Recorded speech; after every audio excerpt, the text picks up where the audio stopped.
pleased to present Austin Faith Dialogue, brought to you by the Austin Metropolitan Ministries.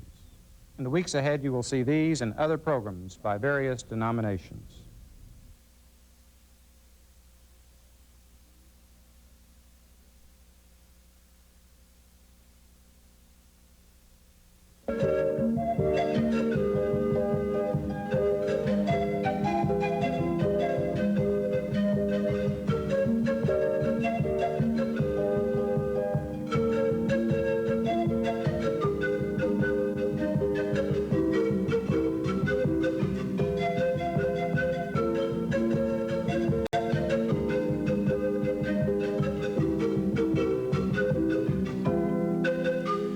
Austin Faith Dialogue, a public affairs series at the crossroads of religion and life. Austin Faith Dialogue highlights the interaction of the religious community with the social and cultural issues in the area in and around the capital city.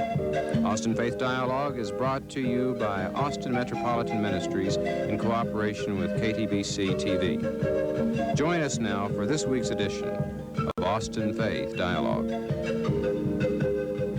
You've probably seen the bumper sticker as you've been driving through Austin. It says, retired, but not tired.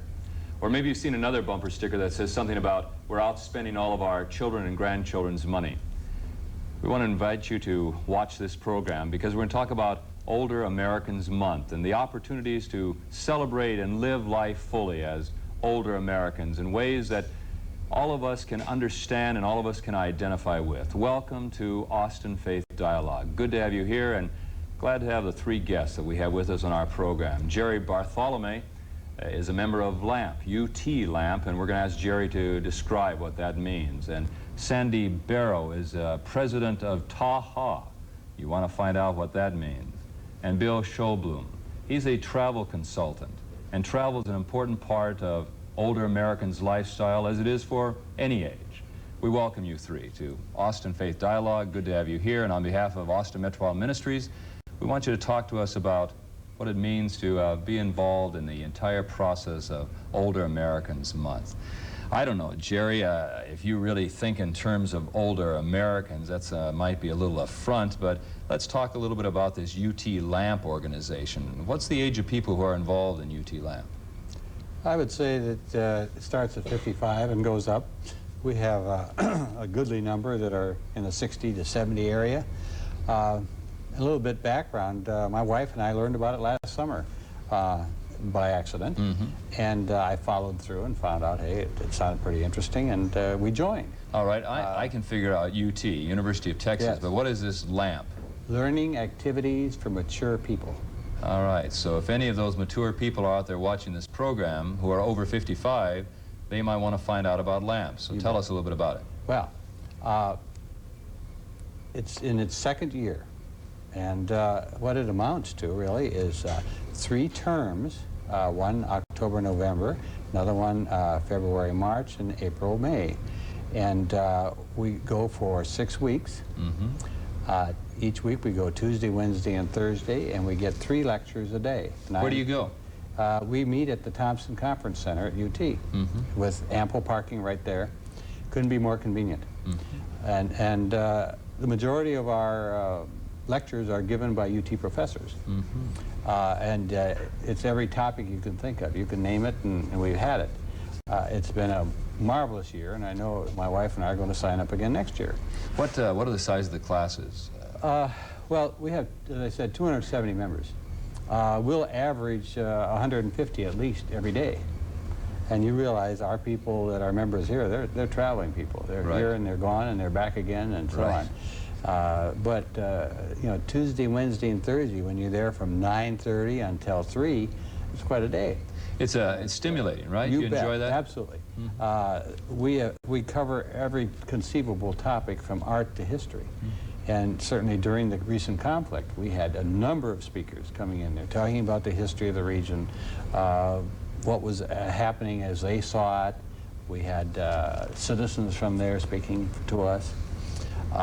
We've had marvelous anthropology presentations. Is UT LAMP sponsored by the University of Texas? Yes, but we pay a fee, and that fee then covers our expenses. How much does it cost to get into UT LAMP? $150 for a year per person. All right, good. And when you figure that backwards, it amounts to maybe $3 a lecture or something like that, which is very, you know, It's pretty reasonable. very reasonable. That's right. The caliber of people that we've got speaking.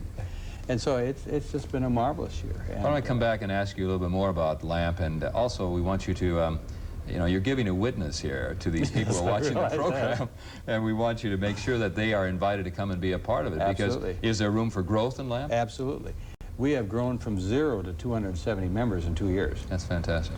And of course, as we all know, the number of retired people in the Austin area is absolutely unbelievable. Yes. And it's going to be more and more each year. And so the potential of this particular organization is very exciting. And I made the mistake, maybe, not really a mistake, it's been fun, but right after I joined, the president got up and said, you know, we need some help on our committees. And so I, being the old volunteer, I walked up and I said, well, what can I help you with? To make a long story short, I ended up chairman of the Long Range Planning Committee. Exciting. So it's been an exciting year. Well, I've learned a lot. You're an example of a person who retired and said, I've got a lot more living to do. You bet. And that's what you're doing. And LAMP is one of the ways for you to express that. Absolutely, absolutely. Yeah. You meet wonderful people. We've made wonderful trips around the state as part of this thing. We've certainly learned a lot about Austin. Well, we want to talk about those trips because Bill, who's with us, is just making some trip plans man. for the trip right. man. We'll talk about that. What is this, Sandy, this Taha? When I called you on the telephone, the secretary answered Taha, and I said, now tell me about Taha. What is Taha? TAHA is the Texas Association of Homes for the Aging, and it represents 125 not-for-profit nursing facilities and retirement homes in Texas. And what are the goals of Taha? You bring together all of these 125 homes and they talk about what they want to do and how they can serve people? That's right. Our homes provide various kinds of services to older people. They have independent living apartments in the retirement communities. There are assisted living kinds of situations. Let's slow down a bit, Sandy, because the viewers on Austin Faith Dialogue have to write all this down and take note. Now, what is this independent living? What does that mean? Independent living is basically an apartment. The only difference between it and any other apartment you might go to on your own is that it's located in a facility that is providing different kinds of services along with the apartment. It has available different kinds of recreation programs. It has health care on call. There's transportation services, housekeeping kinds of services. Well, then it's somewhat of a myth when we think about housing for the aging. We might think of the traditional concept of a nursing home, that type of situation, but that's not really what we're talking about. There is such a thing as independent living. There's independent living where people who are very active and play bridge and go on trips, and we have a number of them that came in for the art show that we'll be talking about later. So they're very active and healthy and just want to be with other people that have similar interests. That's very interesting. And then the other is what after that? You have another level of... Another level of care is commonly referred to as assisted living, sometimes called personal care, has really various kinds of names, and really it means that someone is in a situation where their health has begun to decline, and they need some additional assistance, maybe help with bathing, help with grooming, that sort of thing, but they don't need 24-hour nursing care. Right. And then the third level of care? The third level would really be nursing home care, where someone's health has declined to the point where they need quite a bit of assistance. They need to be monitored by health professionals. They may need rehabilitation by various kinds of rehabilitation specialists. Generally, you know, the average age in many of our nursing homes is really upwards of 85, where I know in some of our homes a third of the residents are over age 90. That's very exciting, because it can say something about quality of life for them. I had not met you before we came on this program, just briefly before the program started, and one thing I noticed about you, Sandy, is that you enjoy life. You must enjoy your job. Very much. What kind of fulfillment do you find working for Taha, and how does that express who you are as a person and your faith commitment?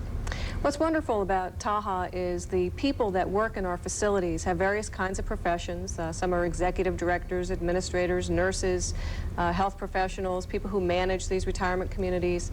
And what I enjoy doing is helping them be in touch with one another so they can share the latest developments and how they can better care for the older people that they're serving. many of them are sponsored by different religious organizations, Catholic, Presbyterian, Lutheran, Jewish, all different kinds of denominations, and they have close links with the community, and I really enjoy helping them promote the latest state-of-the-art. The faith community has historically been involved in people from birth to death, and certainly when we talk about Older Americans Month, and I think you told me that was really started by President Kennedy and President Johnson. The idea came from President Kennedy, and then President Johnson expanded it to hold up the idea that we can indeed be retired or moving into those so-called golden years, and we can continue to live and enjoy life to its fullest. And I think if Taha is represented by people like you, then you must really sense that life can be full and enriching, and the people with whom you work and serve can also know that. You know, I studied gerontology when I was in college, and even at that time I felt that what was most important was to learn that older people aren't some stereotype that we may have in our minds, but they're just older versions of ourselves.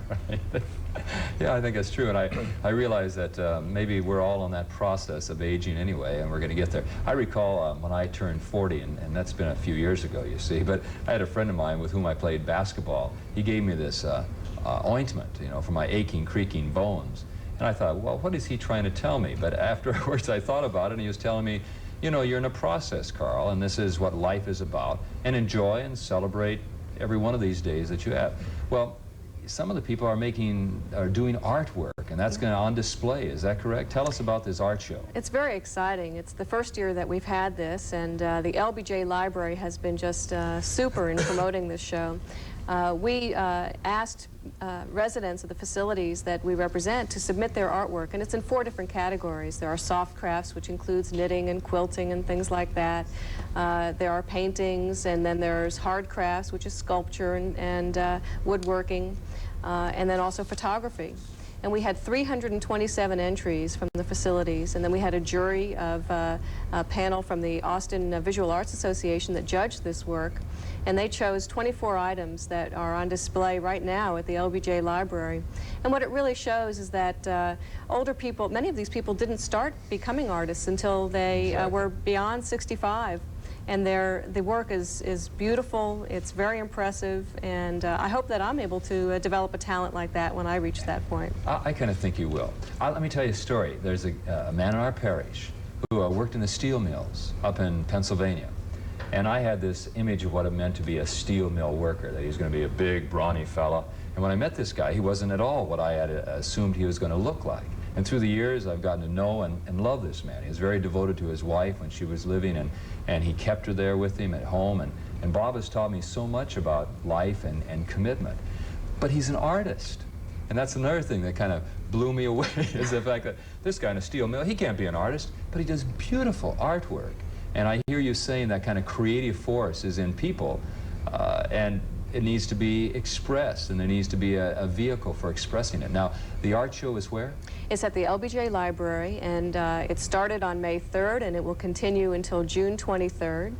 And it's just, it's a magnificent show. Is there a charge for that? No charge at all. And we really appreciate the fact that the LBJ Library has been so wonderful in promoting this. It's a national gallery, so what we were able to say to these older people who participated is that, you know, your work is on display in a national gallery, and they're thrilled. We had family members from out of state come in when the opening ceremonies were held. Gee, that's exciting. And we want all the viewers of Austin Faith Dialogue to make it over to the LBJ Library. I did not realize it's a national gallery. It is. That's a very interesting information. Well, both of you have mentioned travel. And this friend of mine is a travel man, a traveling man out of Minnesota.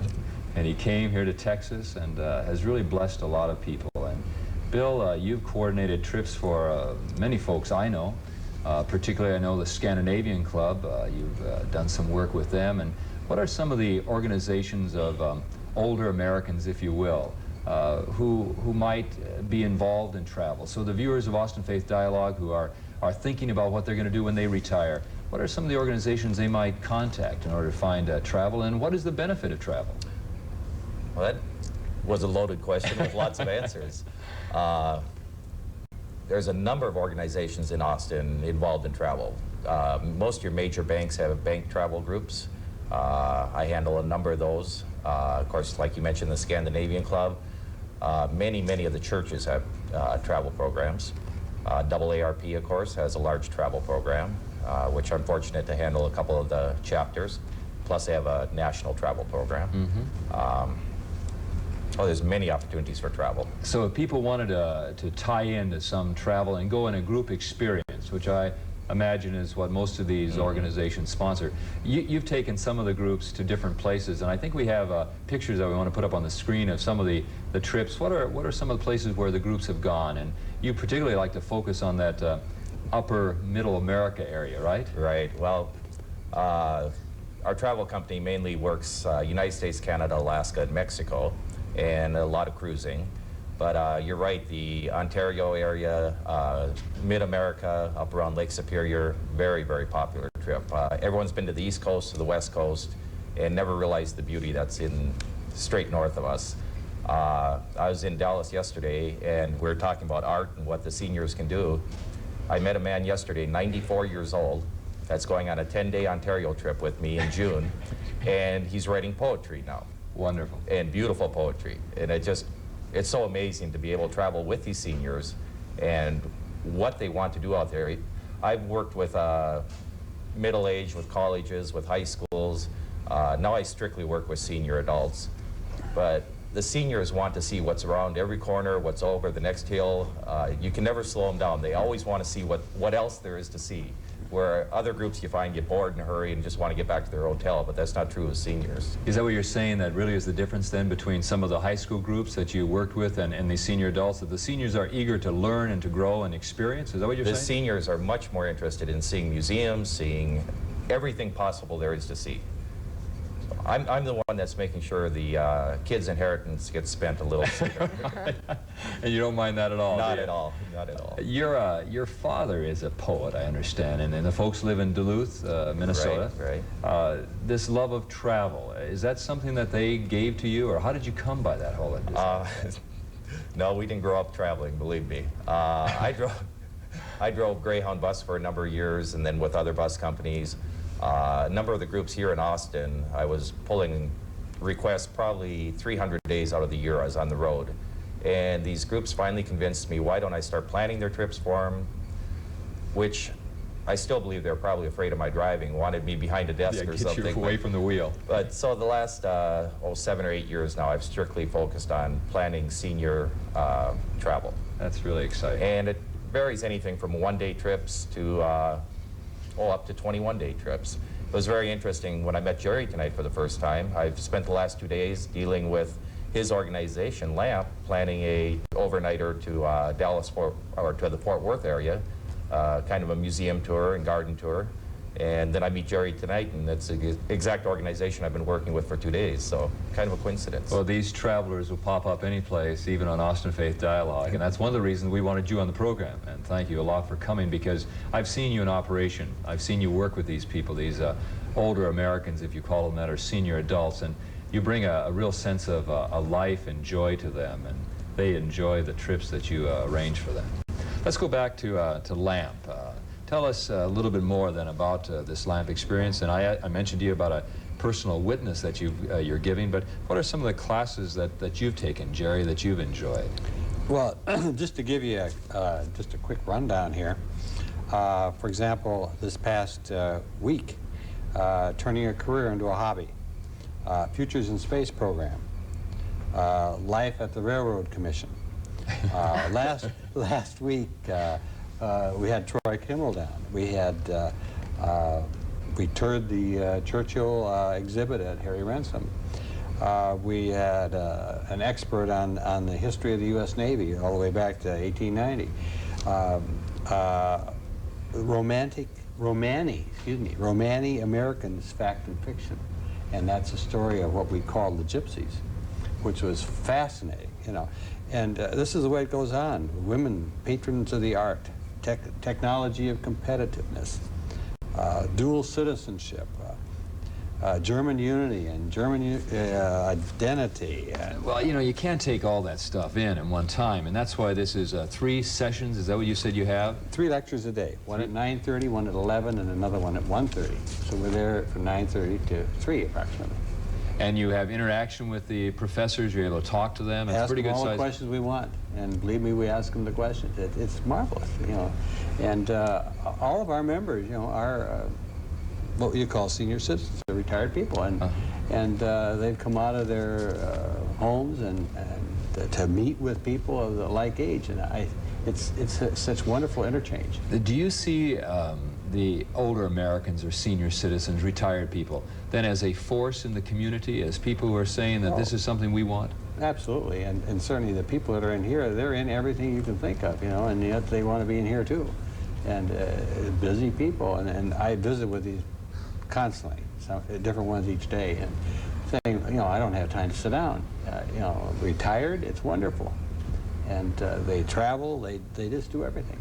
How do they get hold of LAMP? If they, say again, what does that mean, LAMP? LAMP, Learning Activities for Mature People. All right. Telephone number, 471-8030. All right, 8030, 471-8030. Right. And I encourage them to call. We'll send them out a brochure. And to think seriously about it and understand that our fees are paid by the 1st of September and the classes start early October. You're on the long-range planning task Right. force, is that what you Task call force, that's what I was doing, what yeah. kind of long-range planning do you guys have for LAMP? Well, we've grown so tremendously in these 2 years. We have no vision of how much we can grow. And so we must be planning ahead, thinking, you know, what can we do? How will we expand our facilities? How will we take care of bigger crowds on tours and stuff? You know, we've had tours to San Antonio, we've had tours to the atomic energy plant. Do you have a staff, people who are hired No, to it's do all volunteer, no staff. We use some of the staff time at continuing education division there at Thompson Center, and they've been very helpful. But we do not have any full-time, strictly all volunteers, planning it and leading it and doing the work and lining up the speakers, which is a tremendous job. Well, would you say, Jerry, that life is to be lived all days and months and years and decades of our existence? Absolutely, and there's certainly no reason to be lonesome.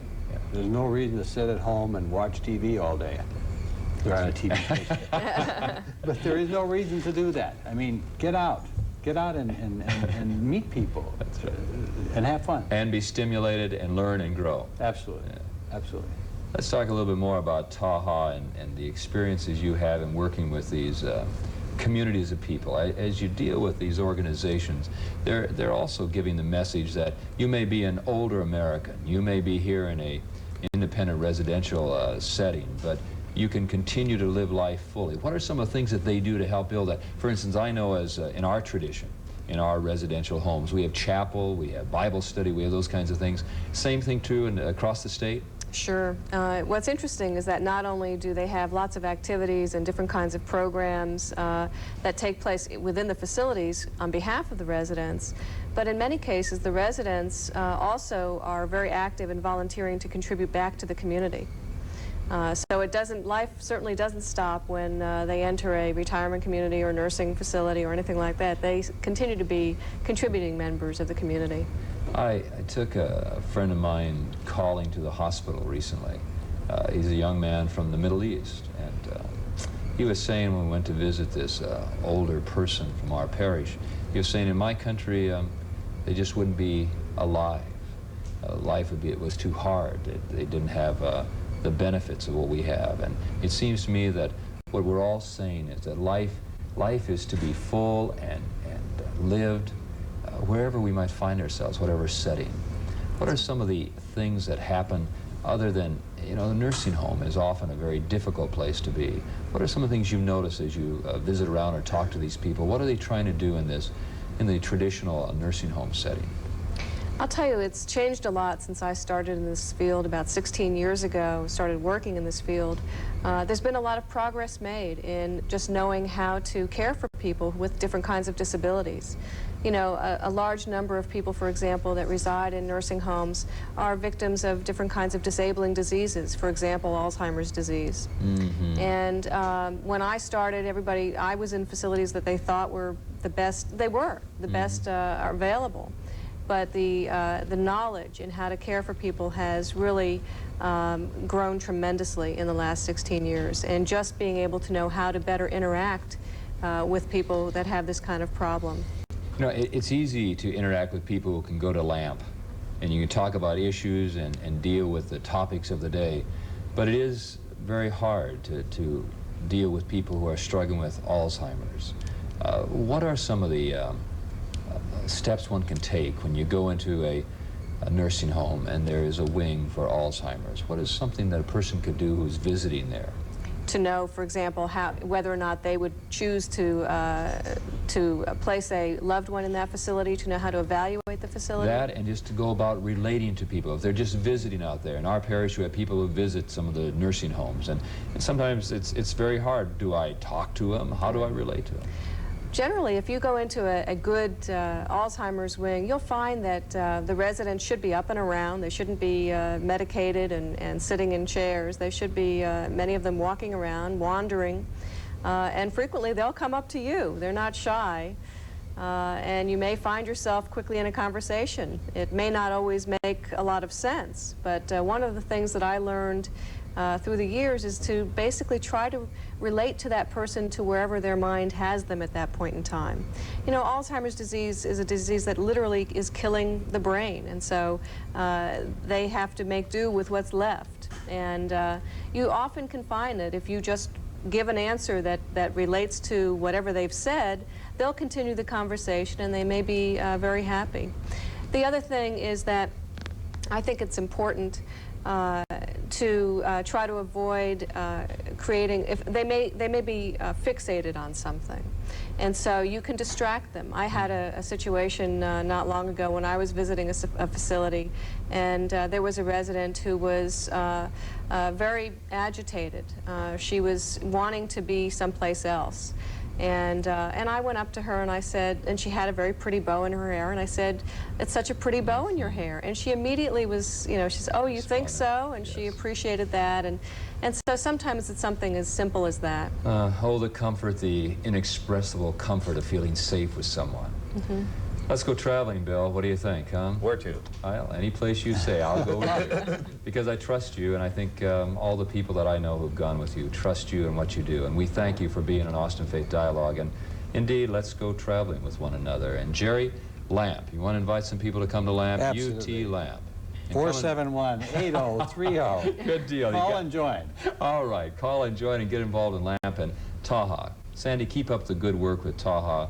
And let those people know that we in the community appreciate all that they're doing. And to you, our viewing audience of Austin Faith Dialogue, we invite you, you're not tired. Live life fully. For all of us here on this program, let's celebrate Older Americans Month and continue to live. Peace be with each one of you. Thanks for watching.